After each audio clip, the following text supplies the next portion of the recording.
यूहन्ना का सुसमाचार अध्याय 6 वचन 63 मैं पढ़ रही हूँ, ध्यान देकर सुनो।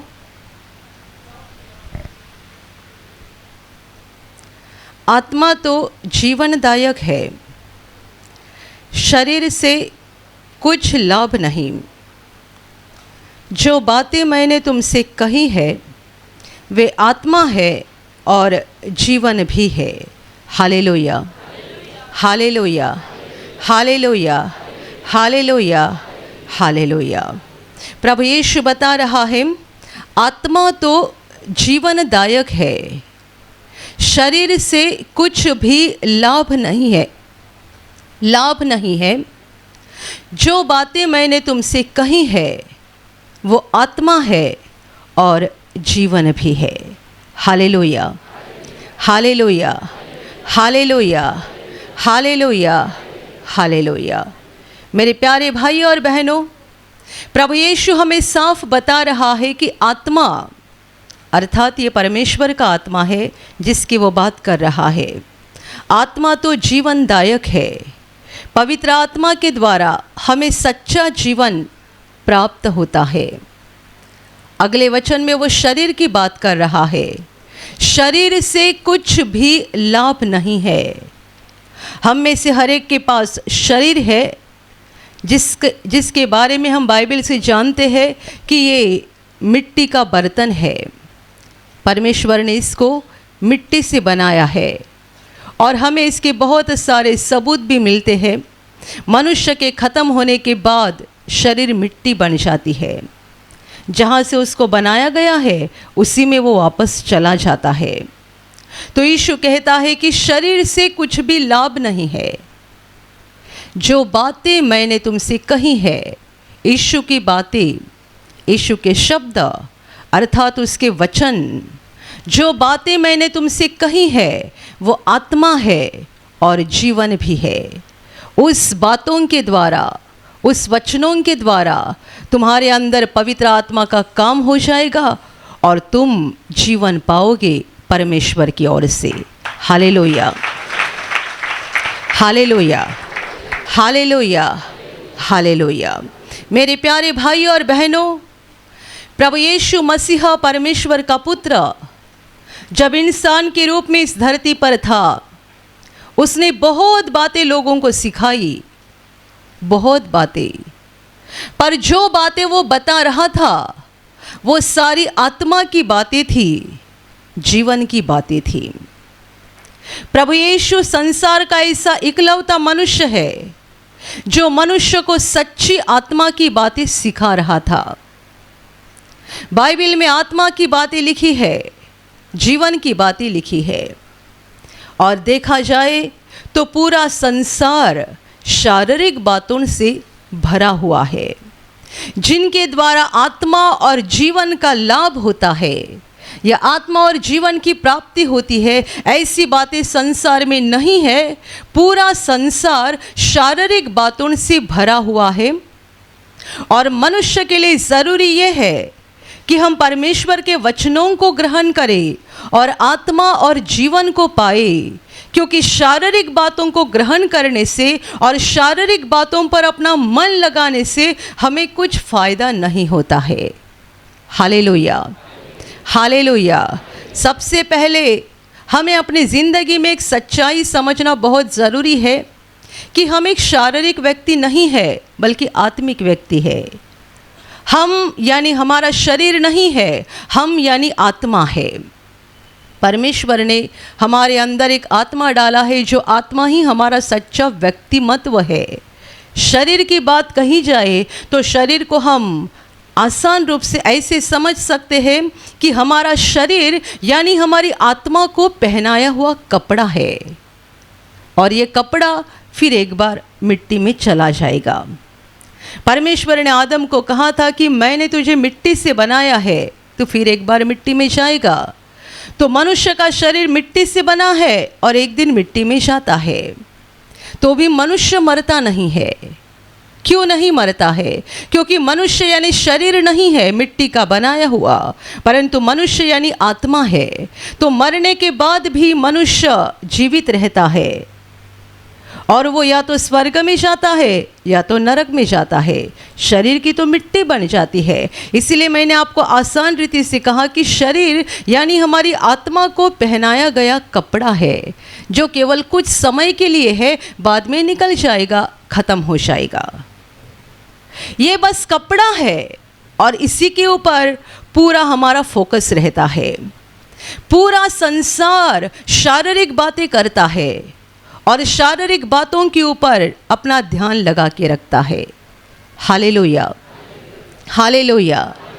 और हम देख रहे हैं परेशानियां बढ़ती जा रही है, बीमारियां बढ़ती जा रही है, समस्याएं बढ़ती जा रही है।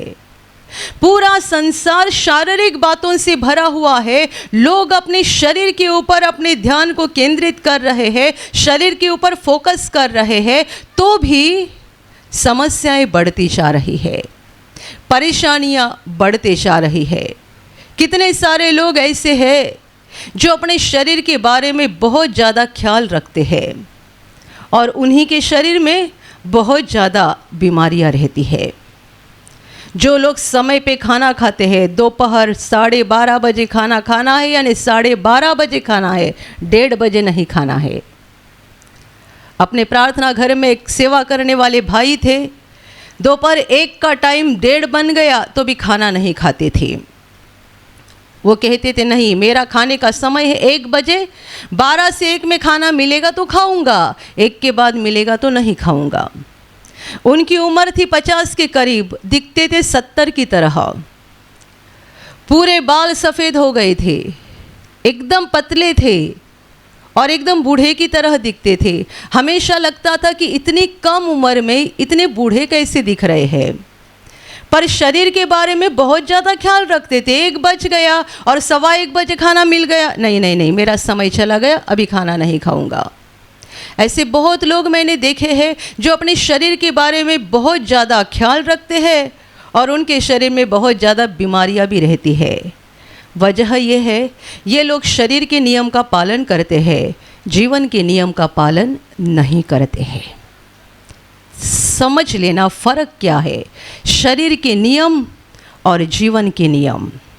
पूरा संसार शरीर के नियम का पालन करता है, जीवन के नियम का पालन नहीं करता है। इसीलिए शरीर का नियम का पालन करने के बावजूद भी बीमारियां बढ़ती जाती है, परेशानियां बढ़ती जाती है और समझ में नहीं आता है कि ऐसा क्यों हो रहा है। Hallelujah, hallelujah, hallelujah. ये हमारा शरीर हमारी आत्मा को पहनाया गया कपड़ा है। आप समझ लेना कि आपके पैर में एक जख्म हो गई है और उस जख्म में से पस यानी पू निकल रहा है, खून निकल रहा है, तो आपका कपड़ा खराब हो रहा है। आप यदि बार बार आपके कपड़े को ही साफ करते होगे तो क्या हो जाएगा बताइए? जख्म बढ़ती ही जाएगी और आपका कपड़ा खराब होना कभी बंद नहीं हो जाएगा। आपको इलाज किस बात का करना है? आपके पैर को जो जख्म हो गई है उसका इलाज करना है। उसका इलाज करो, जख्म ठीक हो जाएगी तो कपड़ा खराब होना बंद हो जाएगा।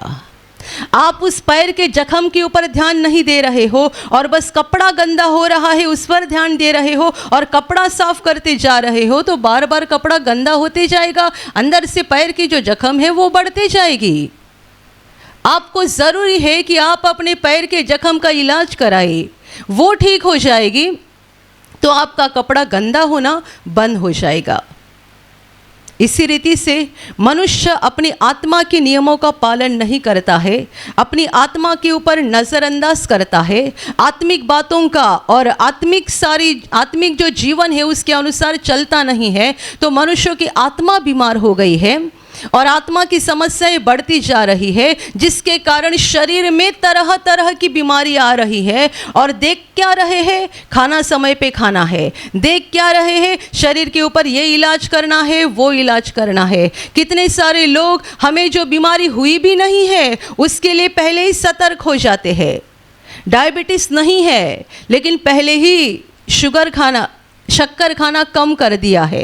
डायबिटीज़ है नहीं पर पड़ोसी को हो गया है तो शायद मुझे भी हो जाएगा। घर में किसी को हो गया है तो शायद मुझे भी हो गया है। डायबिटीज़ हुआ नहीं है पर अभी भी शक्कर खाना कम कर दिया है। अभी तक हार्ट का कोई प्रॉब्लम हुआ नहीं है तो भी तेल की चीज़ें खाना कम कर दिया है। लोग जो बीमारी हुई नहीं है उसके बारे में भी बहुत ज़्यादा सतर्क रहते हैं अपने शरीर को संभालने के लिए। सच्चाई ये है, आप जीवन के नियम का पालन करो, शरीर आपका तंदुरुस्त रहेगा।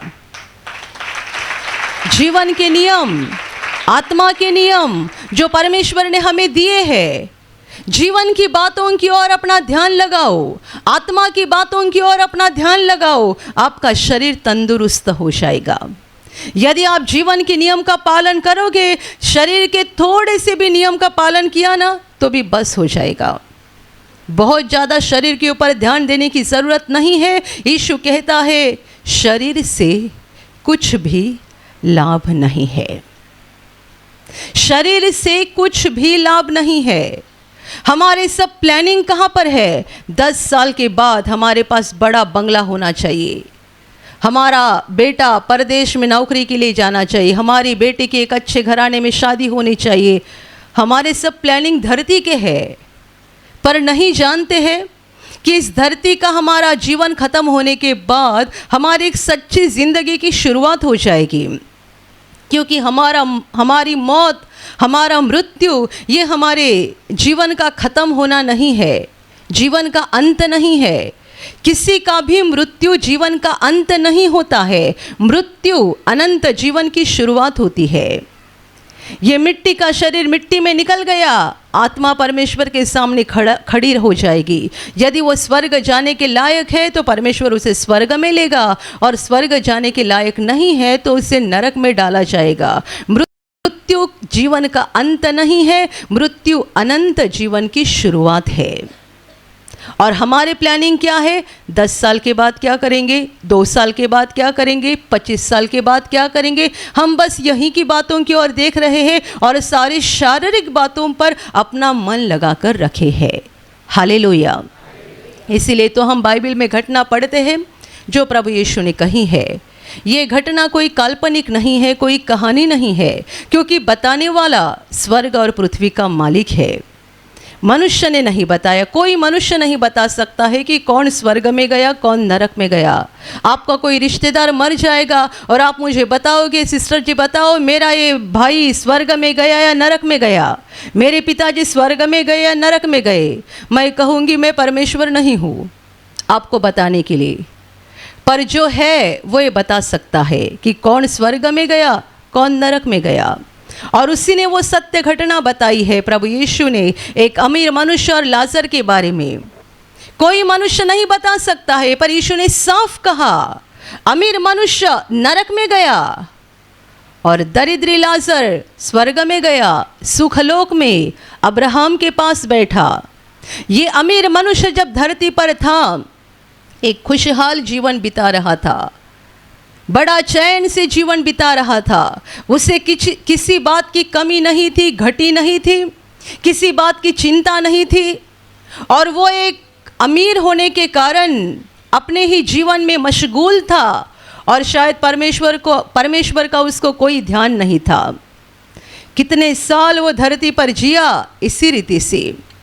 उसके घर के पीछे एक गरीब इंसान को लाकर रखा जाता था जिसका नाम बताया गया है लाजर। ये गरीब था, बीमार था, जिसका पूरा शरीर जख्मों से भरा हुआ था और ये बहुत बुरी हालत में था। लोग उसको लाकर इस अमीर व्यक्ति के घर के पीछे रख देते थे ताकि इस मनुष्य के घर में हर दिन जो खाना पकता है, भोजन होता है, उसमें से जो झूठा खाना कुत्तों को डाला जाता है उसके साथ साथ ये भी खाए। सालों साल ये चलता रहा, अंत में लाजर मर गया। यीशु कहता है स्वर्गदूतों ने आकर उसको उठाया। ये वही बता सकता है, हम नहीं बता सकते। कोई मनुष्य जब मर जाता है तब उसकी आत्मा उठाने के लिए स्वर्गदूत आए हैं या भूत आए हैं, दुष्टात्मा, ये हम नहीं बोल सकते क्योंकि हम तो शारीरिक इंसान हैं, हम इन आँखों से देखते, शरीर की आँखें हैं। यीशु ने कहा स्वर्गदूतों ने आकर उसको उठाया। इसका मतलब जितने धर्मी लोग मर जाते हैं उनकी आत्मा को उठाने के लिए परमेश्वर स्वर्गदूतों को भेज देता है। Hallelujah, hallelujah, hallelujah, hallelujah. Nigeria के एक प्रभु के दास है पास्टर डैनियल, जो मर गए थे और बाद में जीवित हो गए।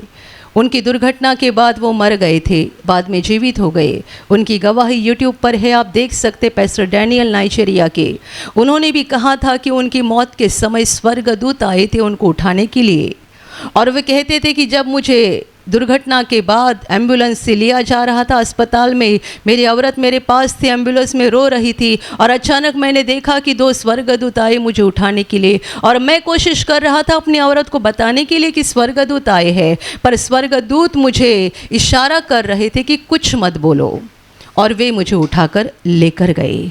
ये दूसरा सबूत है कि धर्मियों की मौत के समय परमेश्वर स्वर्गदूतों को भेजता है उनकी आत्मा को उठाकर सुखलोक में लेकर जाने के लिए। Hallelujah, hallelujah, hallelujah. होश पर आ जाओ। हम जितनी दुनिया आँखों से देखते हैं उतनी ही मौजूद नहीं है, न दिखने वाली एक बहुत बड़ी दुनिया है, आत्मिक दुनिया।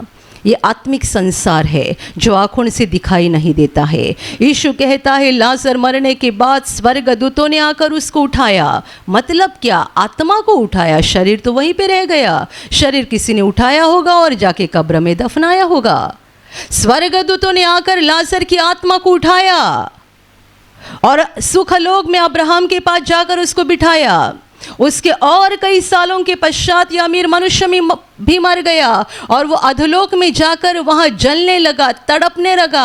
और जब उसने अपनी आँखों को ऊपर उठाकर देखा तब उसे बड़ा अचंभा लगा। उसके घर के पीछे बैठकर कुत्तों के साथ जो झूठा खाना खाता था, ये गरीब, दरिद्री, कंगाल और बीमार लाजर अभी सुखलोक में बैठा है और अब्राहम के पास बैठा है। Hallelujah, hallelujah, hallelujah. मेरे प्यारे भाई और बहनों, ये प्रभु यीशु ही बता सकता है कि कौन सुखलोक में गया और कौन अधोलोक में गया। ये काल्पनिक कहानी नहीं है, ये सत्य घटना है। मनुष्य केवल अपने धरती के बातों का विचार करता है, शारीरिक बातों के ऊपर अपना ध्यान लगा के रखता है। मेरे कपड़े, मेरा खाना, मेरा घर, मेरी गाड़ी, मेरा सोना, मेरा पैसा, मेरी जमीन। बताओ, जब आपकी आंखें बंद हो जाएगी तब ये सारा कहाँ जाएगा? आप कहते होगे मेरी गाड़ी, मेरी गाड़ी, मेरी गाड़ी मैं किसी को नहीं देता हूँ। मैं मेरी गाड़ी के ऊपर बड़ा प्रेम करता हूँ, उसको किसी को हाथ लगाने नहीं देता हूँ।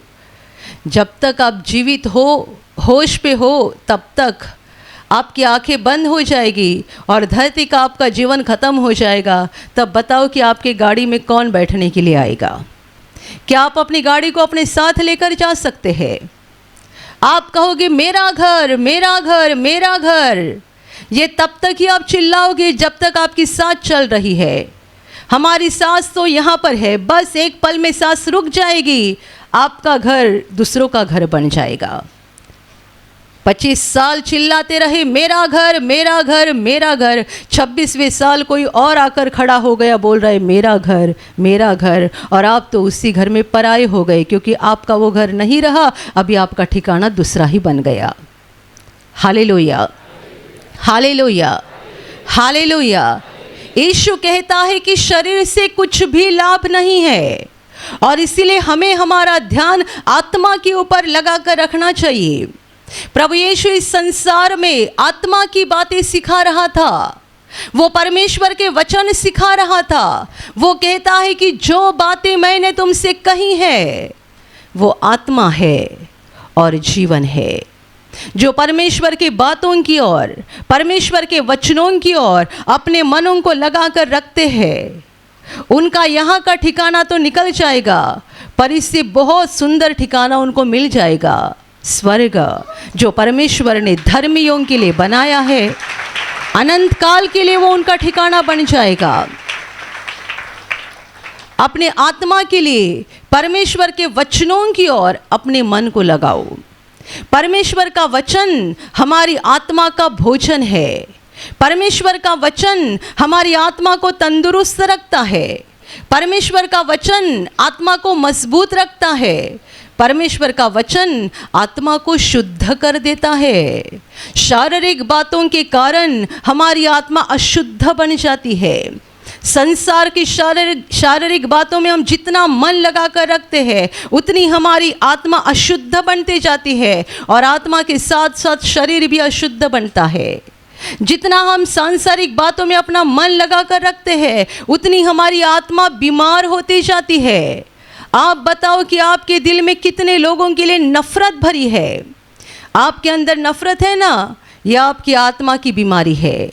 आप इलाज कर रहे हैं आपके डायबिटीज़ के ऊपर, आप इलाज कर रहे हैं आपके ब्लड प्रेशर के ऊपर, पर आपको इलाज करना है आपकी आत्मा में जो नफरत है उसके ऊपर। आपकी नफरत निकल जाएगी, आत्मा ठीक हो जाएगा। आत्मा ठीक हो जाएगा, डायबिटीज़ भाग जाएगा। ज़रूरी क्या है? जीवन के नियम का पालन करो, आपका शरीर तंदुरुस्त बन जाएगा। हालेलुया। हम डायबिटीज़ की दवा ले रहे हैं, हम बहुत सारी बीमारियों की दवा ले रहे हैं, शारीरिक बातों के ऊपर ध्यान देकर शरीर के लिए इलाज करा रहे हैं, आत्मा के ऊपर नज़रअंदाज कर रहे हैं। बहुत साल पहले केंद्र में एक औरत को कैंसर से चंगाई मिली थी। उसने कहा था कि एक बार ऐसा हुआ कि उसका किसी के साथ दुश्मनी थी और उसी दुश्मन को उसने देखा। जैसे ही देखा उसके अंदर बड़ी नफरत बढ़ गई। सालों सालों से थी दुश्मनी, पर एक बार जब ही देखा तभी बहुत ज़्यादा नफरत आ गई। और वो कहती है कि ये नफरत इतनी बढ़ गई मेरे अंदर कि मुझे समझा भी नहीं कि क्या हो रहा है।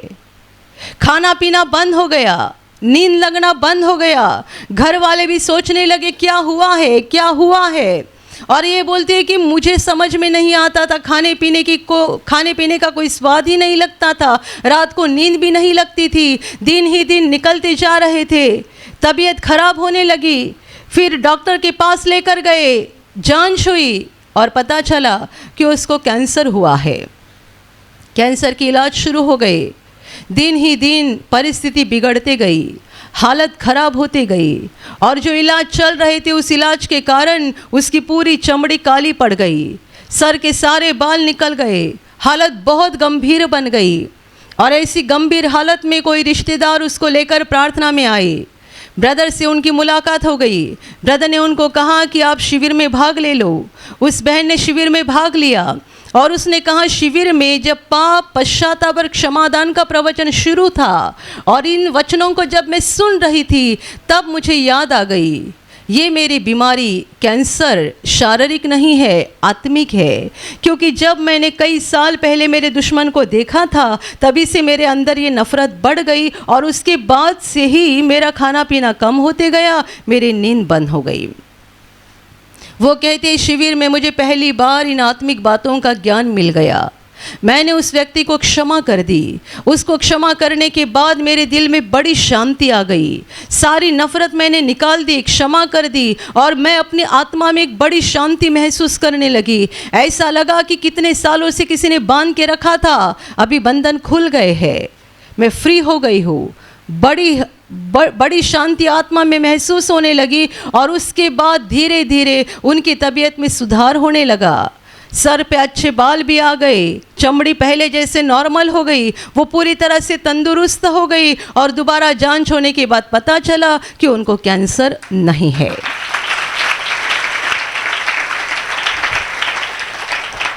Hallelujah, hallelujah, hallelujah, hallelujah. जो बातें मैंने तुमसे कही हैं वो आत्मा है और जीवन भी है।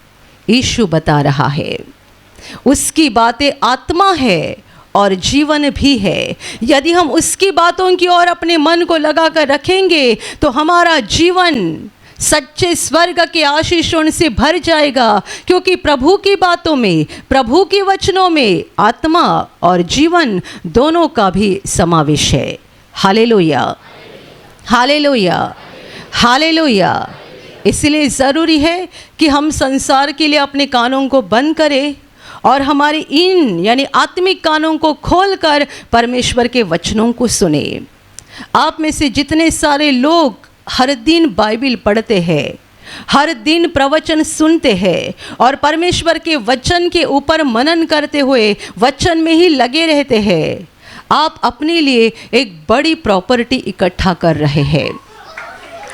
जितने लोग वचन सुनते हैं, वचन पर अपने मन को लगा कर रखते हैं, आप अपने लिए बड़ी प्रॉपर्टी इकट्ठा करके रख रहे हैं।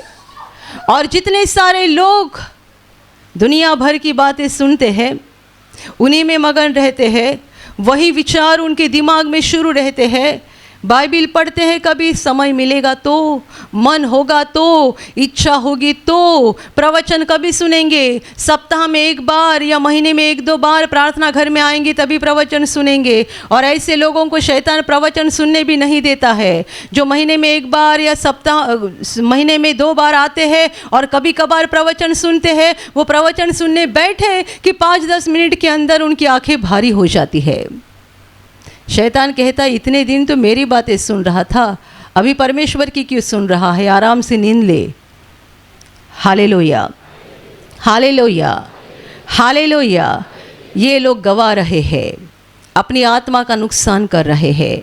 आपने गए रविवार यहाँ बड़ी गवाही सुनी, एक जवान लड़की जो मरे जैसे हालत में थी, वेंटिलेटर पर थी, 3 दिन तक उसकी आंखें आधी खुली थी, ज़बान बाहर आ गई थी। बड़ी अद्भुत रीति से उसे चंगाई मिली, वो जीवित हो गई, अच्छी हो गई। पर आप जानते हैं, उसकी माँ बार बार वचनों को सुन रही थी और वचनों को याद कर रही थी। ये जो चमत्कार हो गया, ये जो जवान बेटी चंगी हो गई, उसके विश्वास के कारण नहीं हुआ। प्रार्थना सभा खत्म होने के बाद उसके पिताजी भी वहाँ पर थे, वो हमारे एक सिस्टर को मिले।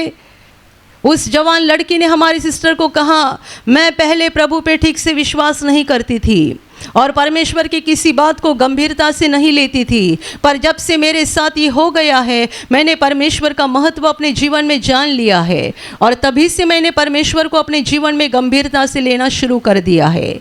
इसका मतलब ये है कि उसकी चंगाई उसके विश्वास के द्वारा नहीं हुई है, उसकी माँ के विश्वास के द्वारा हुई है। और उसकी माँ ने इस बात को गवाही में साफ कहा है कि बार बार प्रवचन सुनते रहने से, वचन को मन में याद करते रहने से उसका विश्वास बढ़ते गया। ये गए रविवार को हो गई गवाही और कल ही हमने उसको YouTube पर भी डाल दिया है दोबारा। आप अच्छे से देख लेना, आप इस बात को समझ जाएंगे चमत्कार कैसे हुआ, ये अद्भुत काम कैसे हुआ।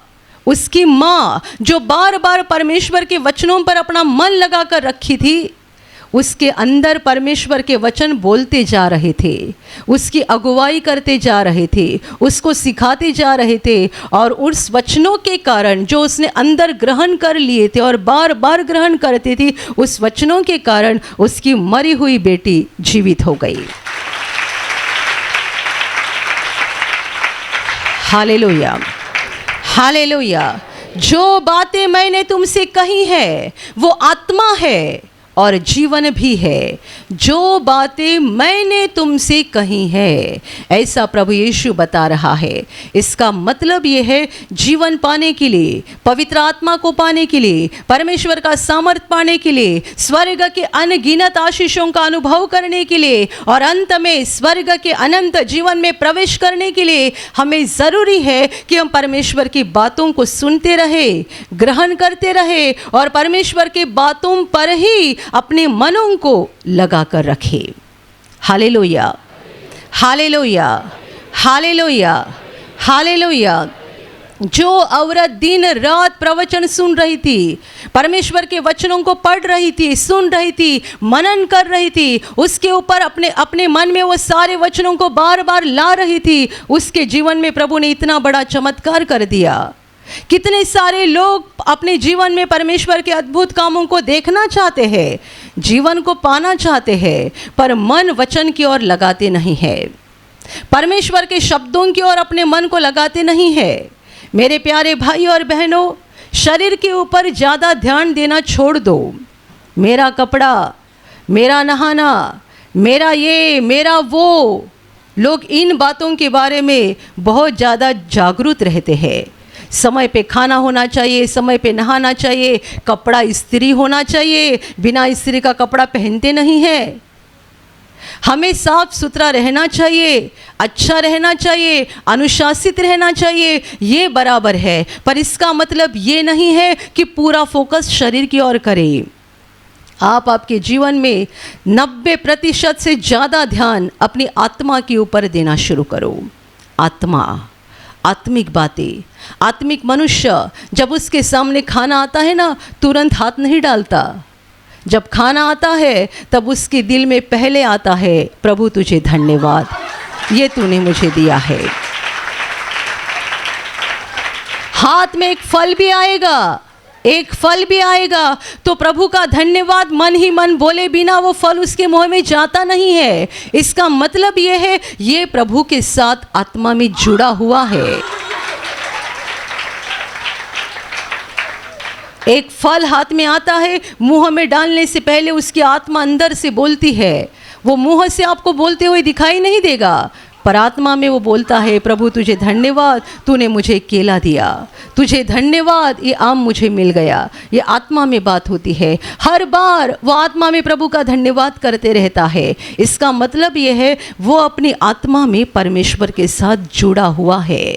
बाहर से वो शारीरिक मनुष्य दिखाई देता है, पर सच्चाई में वो एक आत्मिक मनुष्य है, क्योंकि उसका नाता परमेश्वर के साथ जुड़ गया है। Hallelujah, hallelujah, hallelujah, hallelujah, hallelujah. सांसारिक बातों में अपना ध्यान लगाना छोड़ दो। दूसरों के साथ बैठना, पराये की निंदा करना, दोष निकालना, भली बुरी बातें बोलना, ये सारी चीज़ें बंद कर दो। मोबाइल में व्यर्थ अपना समय गंवाना बंद कर दो। टीवी सीरियल या सिनेमा देखते घंटे घंटे अपना समय बिताना बंद कर दो। संसारिक बातों में अपना मन लगाना बंद कर दो। यहाँ वहाँ की बातें सुनने में दिलचस्पी मत लेना। अपने मन को परमेश्वर के वचनों की ओर लगाओ।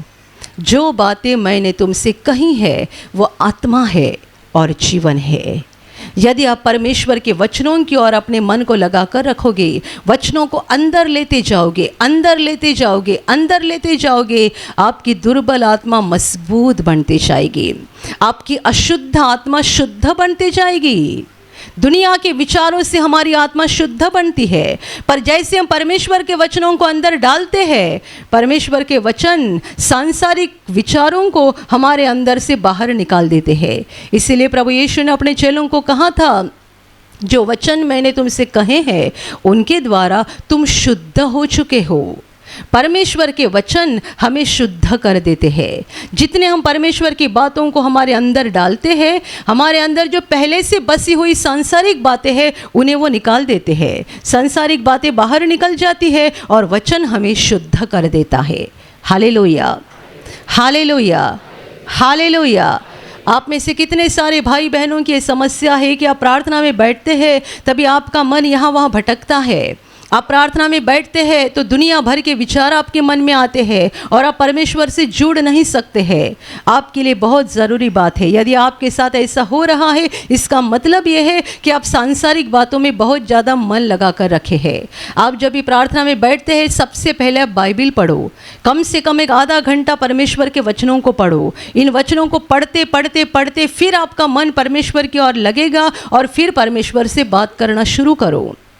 सांसारिक बातों से यदि आपका मन नहीं हट गया और उन्हीं में आप मगन रहे, तो आप प्रार्थना करने बैठेंगे, मुंह से हालेलुया धन्यवाद बोलेंगे, पर मन में कुछ अलग ही चलते रहेगा। Hallelujah, hallelujah. यीशु कहता है, शरीर से कुछ भी लाभ नहीं है। जो बातें मैंने तुमसे कही है वो आत्मा है और जीवन है। परमेश्वर के वचनों को ग्रहण करते जाओ, उस पर मन लगाते जाओ, ताकि आप आत्मा और जीवन को पाओगे, धरती पर आशीषित लोग बन जाओगे और इस जीवन के बाद एक सच्चे जीवन की शुरुआत हो जाएगी, जो है स्वर्ग का अनंत जीवन। Hallelujah, hallelujah, hallelujah, hallelujah. और अभी प्रार्थना करने का समय है। आप विश्वास करो कि एक पल में प्रभु यीशु आपको छूकर चंगाई देगा। एक पल में वो आपके जीवन का दुख निकाल देगा और आपके आंसुओं को खुशी में बदल देगा, क्योंकि उसके लिए असंभव कुछ नहीं है, अनहोनी बात एक भी नहीं है। प्रभु यीशु आज भी जिंदा है। 2000 वर्ष पहले वो शरीर रूप में धरती पर था, आज शरीर रूप में नहीं बल्कि आत्मा के रूप में है, और दुनिया के कोने कोने में जहाँ जहाँ लोग विश्वास के साथ उसको पुकारते हैं, उसके पास प्रार्थना करते हैं, उन सबों की पुकार को प्रभु सुनता है, उन्हें चंगा करता है, उनके आंसुओं को पोंछ देता है और उनके जीवन को खुशी से भर देता है। आप भी इसी विश्वास के साथ आपके बीमार भाग पर हाथ रखो, और यदि वहाँ हाथ नहीं रख सकते हैं तो अपने सीने पर हाथ रखो। प्रभु यीशु के नाम से इसी क्षण आपके शरीर की सारी बीमारियां निकल जाए। यीशु के नाम से आपके जीवन का सारा दुख निकल जाए। शैतान का हर एक काम आपके जीवन से और आपके परिवार से पूरी तरह से नष्ट हो जाए। यीशु के नाम से, प्रभु यीशु के नाम से शैतान का सारा काम आपके जीवन से नष्ट हो जाए।